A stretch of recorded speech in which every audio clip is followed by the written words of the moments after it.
Bienvenue au bulletin d'information à Top News. Bonjour à tous. Au sommaire. Syrie.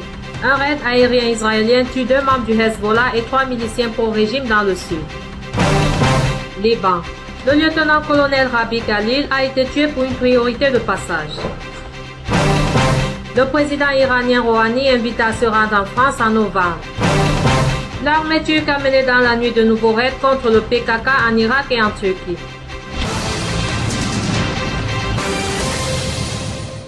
Voici les détails. L'aviation israélienne a tué mercredi 2 membres du Hezbollah et 3 miliciens syriens pro-régime dans la province syrienne de Quneitra, à la lisière du Golan occupée par Israël depuis 1967, selon une ONG. Un avion israélien a frappé une voiture dans la localité de Hader, tuant 2 membres du Hezbollah et 3 membres des comités populaires pro-régime, a affirmé à l'AFP Rami Abdelrahman, directeur de l'Observatoire syrien des droits de l'homme.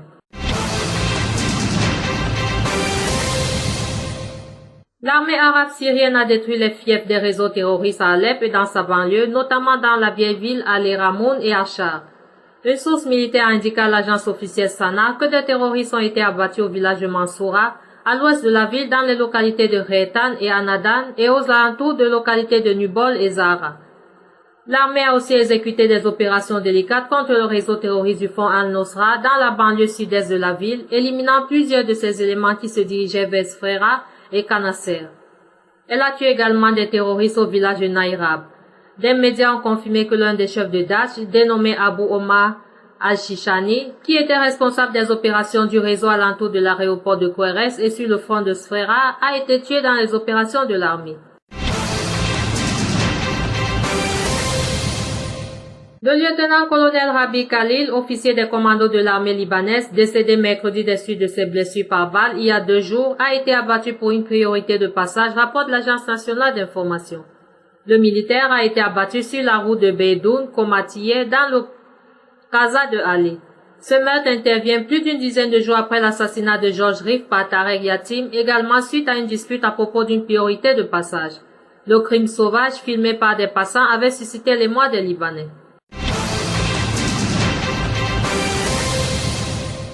Le chef du Parti socialiste progressiste Walid Jumblat a affirmé dans un entretien au quotidien As-Safi, paru mercredi, son désintérêt de tout projet d'investissement dans le domaine du traitement des déchets.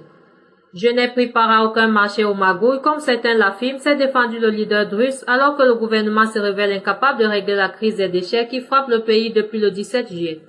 Il a toutefois expliqué que ses fils, Taïmou et Aslan avaient tenté de conclure un partenariat avec Riyad Assad, un homme d'affaires propriétaire d'une compagnie de construction d'infrastructures. J'ai toutefois coupé court à cette initiative il y a près de 3 semaines, après avoir ressenti l'impact politique négatif que cela aurait pu avoir sur moi, a-t-il ajouté.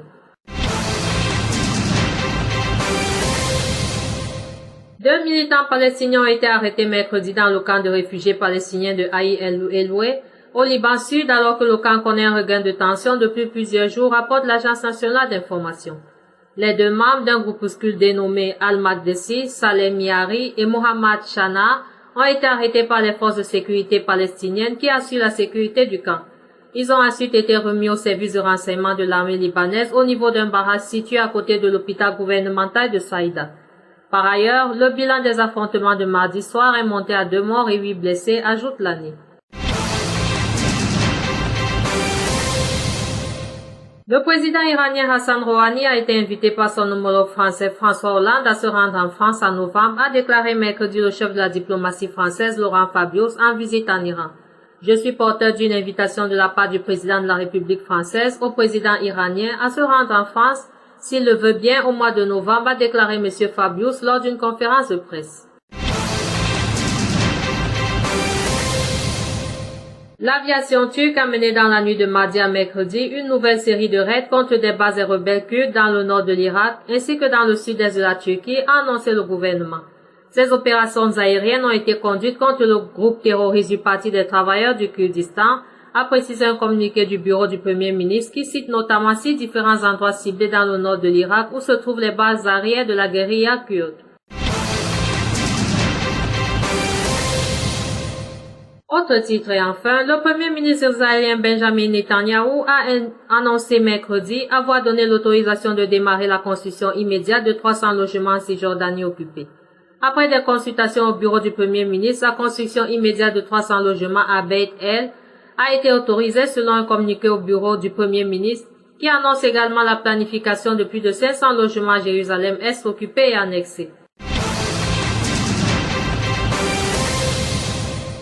Merci à vous qui nous suivez de Beyrouth et partout ailleurs. Bulletin présenté par Anna et Kame.